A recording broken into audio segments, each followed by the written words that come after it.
தினமணி நேயர்களுக்கு வணக்கம். குரூப் 2ல இருந்து அரையிறுதிக்கு தகுதி பெற்ற முதல் அணியா இங்கிலாந்து இருந்தது.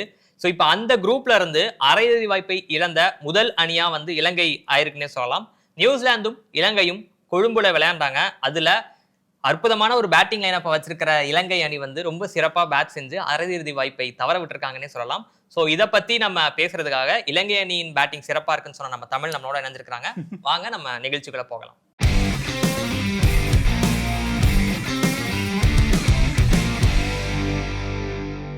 ஸோ தமிழ் சொல்லுங்க, நேற்று நியூசிலாந்தோட மேட்ச் பார்த்துருப்பீங்கன்னு நினைக்கிறேன். ஸோ இலங்கை வந்து அற்புதமான ஒரு பேட்டிங்கை வெளிப்படுத்துறாங்கன்னு நினைக்கிறேன். நீங்க அந்த பேட்டிங்கை பார்த்துருப்பீங்கன்னு நினைக்கிறேன். எப்படி ஃபீல் பண்றீங்க இந்த ஒரு அட்டகாசமான பேட்டிங்ல நம்ம பார்த்து?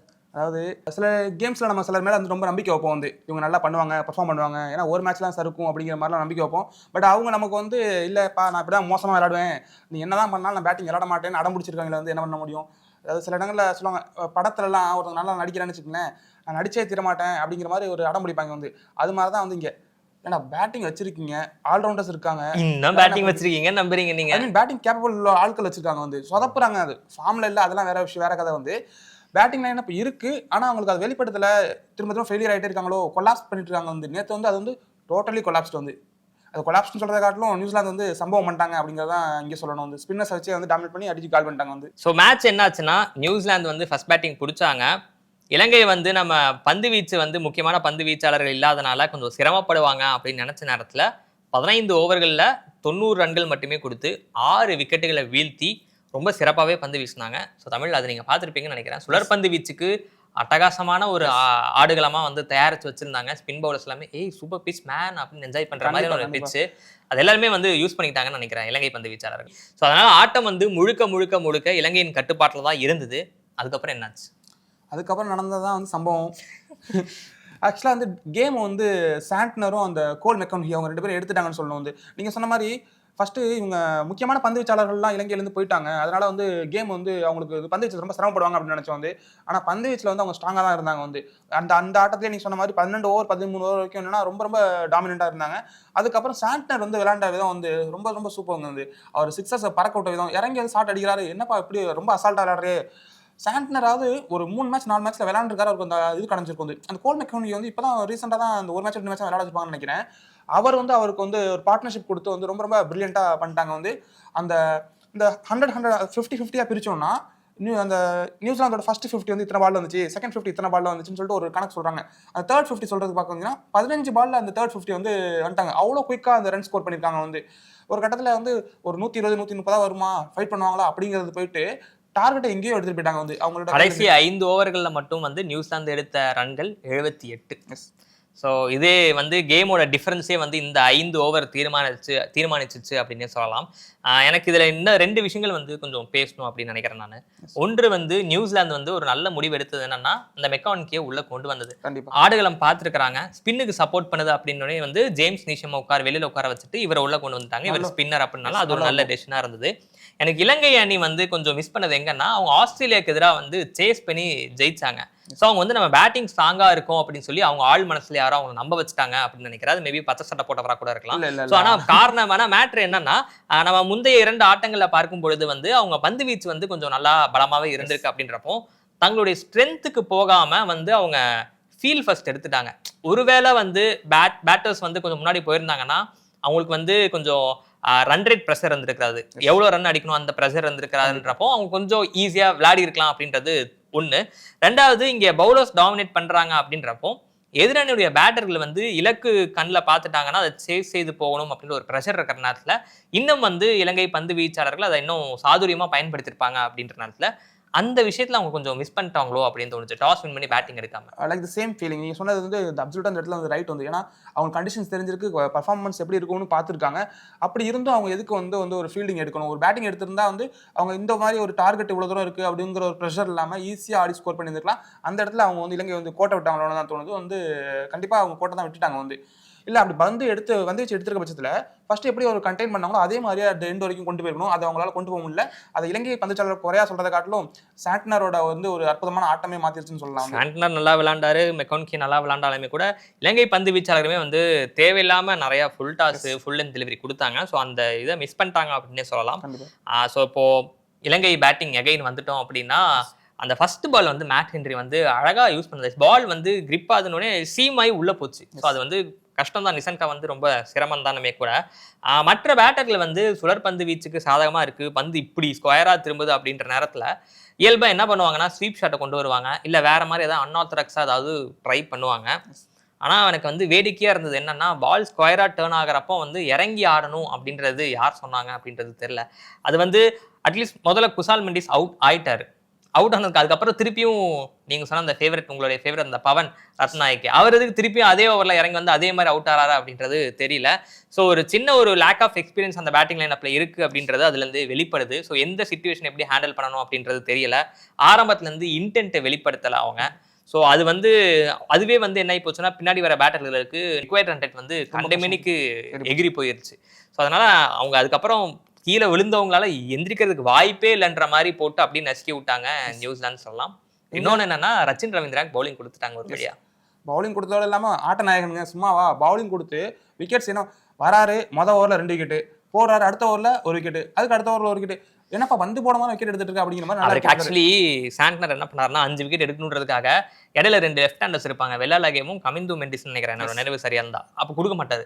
அதுக்கப்புறம் அவுட் ஆனனே சமீரா வருவார் ரைட் ஹேண்ட் பேட்டர் வந்ததுக்கு அப்புறமா இப்ப நீ போய் போடு அப்படின்னு சொல்லுவாரு. மேபி 5 விக்கெட்ஸ்க்கு ஒரு வாய்ப்பு உருவாக்கி கொடுத்துருக்கலாம் அப்படின்னு சொல்லிட்டு வச்சிருந்துக்கலாம் ரைட் ஹேண்ட் பேட்டர் இருக்கிறனால. பட் ஆனா அன்பார்ச்சுனேட்டா ரச்சின் ரவீந்திரன் எடுக்க முடியல. T20ல நியூசிலாந்து பவுலர்ஸ் யாரும் 5 விக்கெட்ஸ் எடுத்ததே இல்லையா, இது சொல்லிட்டு இருந்தாங்க கமெண்ட்ரியில. அதே மாதிரி ஒரு ஸ்டாட் பாத்தீங்கன்னா T20ல ஒரு நியூசிலாந்து ஃபாஸ்ட் பவுலரோ இல்ல பவுலர்ஸோ யாரும் ஃபர்ஸ்ட் பால்ல விக்கெட் எடுத்தது இல்ல, எடுத்திருக்காரு இப்படிங்கிற மாதிரி ஒரு ஸ்டாட்டும் பார்க்க முடிஞ்சு. வந்து நல்லா பண்ணிட்டாங்க. பேட்டிங்ல வந்து இவங்க இலங்கை வந்து சொன்ன மாதிரி வந்து ரொம்ப டோட்டல் கொலாப்ஸ் தாங்க. பவன் ரத்நாயகா இருந்தாலும் சரி எல்லாருமே வந்து ரொம்ப கொலாப்ஸ் பண்ணிட்டாங்க.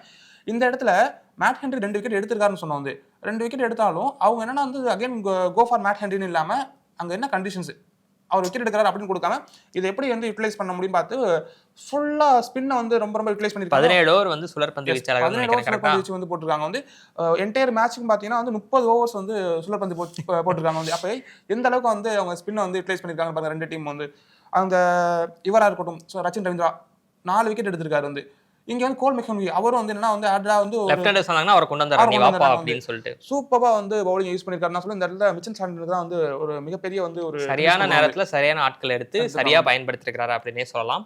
சோ அதுதான் இப்போ மேட்டர் ரிசல்ட் என்ன ஆகி போச்சு அப்படின்னா சொந்த மண்ணிலேயே வந்து இலங்கை அணி தோல்வி அடைஞ்சு இந்த அரையிறுதி வாய்ப்பை விட்டுட்டு போயிட்டாங்க. இதுல ஆஸ்திரேலியன் சில்பி தான் வந்து ஒரு மாதிரி பரிதாபத்துக்குரிய நிலையில இருப்பாங்க. ஏன்டா டேய் இப்படி தோத்து போறதுக்காடா யூட்டன் போட்டு டேபிள் உடச்சு எங்களை வெளில அனுப்பிச்சிங்க அப்படின்ற மாதிரி ஆஸ்திரேலியன்ஸ் ஃபீல் பண்ணுவாங்க அப்படின்றது நமக்கு தெரியுது. ஸோ இலங்கை அணி கேப்டன் தசுன் ஷானகா அவர் என்ன சொன்னாருன்னா இங்க வந்து நிறைய நெகட்டிவிட்டி இருக்கு, கண்டிஷன்ஸ் வந்து ஃபேவரா இல்ல, பேட்டர்ஸ் எல்லாம் நல்லா விளையாடுறாங்க ஆனா அவங்க அந்த கான்ஃபிடன்ஸோட வந்து விளையாடக்கூடிய அளவுக்கு பிச்சர்ஸ் இல்லை அப்படின்னு நிறைய ஆதங்கங்களை வெளிப்படுத்தி இருந்தாரு இந்த ஆட்டத்துக்கு அப்புறமா. உங்க ஊர் தானே தம்பி, நீங்க தானே தம்பி. பிச்சு யாரு அவங்க கண்ட்ரோல்ல இருக்கு இல்ல, பிச்சு அவங்க கண்ட்ரோல் இல்லாட்டினாலும் நம்ம பொதுவா இந்த பிச்சு அவங்க கண்ட்ரோல் இல்லைன்னு சொல்லும்போது நான் ஒரு விஷயத்தை பார்க்க முடியுது. என்னன்னா வேர்ல்ட் கப்ஸை பொறுத்த வரைக்கும் என்னன்னா எந்த டீம் வந்து ஹோஸ்ட் பண்றாங்களோ அந்த டீம் வந்து கோப்பையை வென்றது இல்லை அப்படிங்கிற ஒரு வரலாறு தொடர்ந்துட்டு இருக்கு.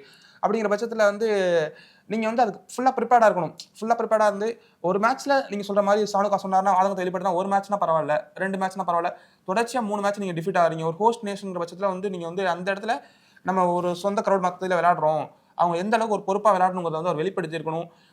தவறுகள் இருக்குன்னா அந்த ஃபிளாஸ் வந்து அந்த டீம் மேனேஜ்மெண்ட்டை பேசி எப்படி பண்ணலாம் என்ன பண்ணலாம்னு சொல்லிட்டு ரெக்டிஃபை அவங்களுமே நிறைய சேஞ்சஸ்லாம் பண்ணாங்க. லாஸ்ட் மினிட்ல தான் வந்து தசுன் ஷானகாவை கேப்டனா போட்டாங்க. அதுக்கு முன்னாடி வரைக்கும் அந்த இடக்கை பேட்டர் நேற்று 3வது வரிசையில் விளையாண்டார்ல அவர் பேர் சாரித் அசலங்கா, அவர் தான் வந்து கேப்டனா இருந்தாரு. ஸோ அதான் அவங்க மேனேஜ்மெண்ட்டாவே வந்து கன்சிஸ்டண்டாக ஒரு சில விஷயங்களை ஃபாலோ பண்ணணும்.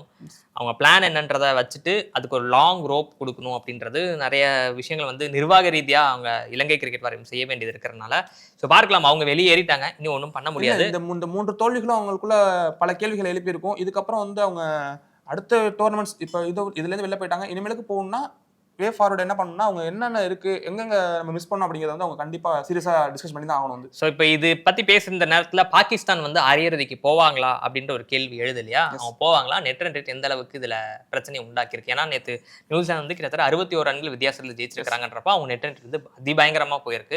இப்போ பாகிஸ்தான் வந்து அடுத்த ஆட்டம் வந்து இலங்கைக்கு எதிராக நிச்சயமா ஜெயிச்சே ஆகணும். நியூசிலாந்து வந்து இங்கிலாந்துக்கு எதிராக விளையாடுற இடத்துல தோத்தே ஆகணும். அப்படி தோத்தாலுமே கூட நெட் ரன் ரேட் வந்து பாகிஸ்தான் வந்து இலங்கையை மிகப்பெரிய அளவில் தோக்கடிச்சா மட்டும்தான் அந்த நெட் ரன் ரேட்ல நியூசிலாந்து அஹெடா போக முடியும். சாத்தியமா பாகிஸ்தானுக்கு? இப்போ பொறுத்த வரைக்கும் பாகிஸ்தானுக்கு சாத்தியமானு கேட்டால் எனக்கு வந்து இப்போ உள்ள டீம் செட்டப் வச்சு இது ரொம்ப சாத்தியம் கிடையாது வந்து.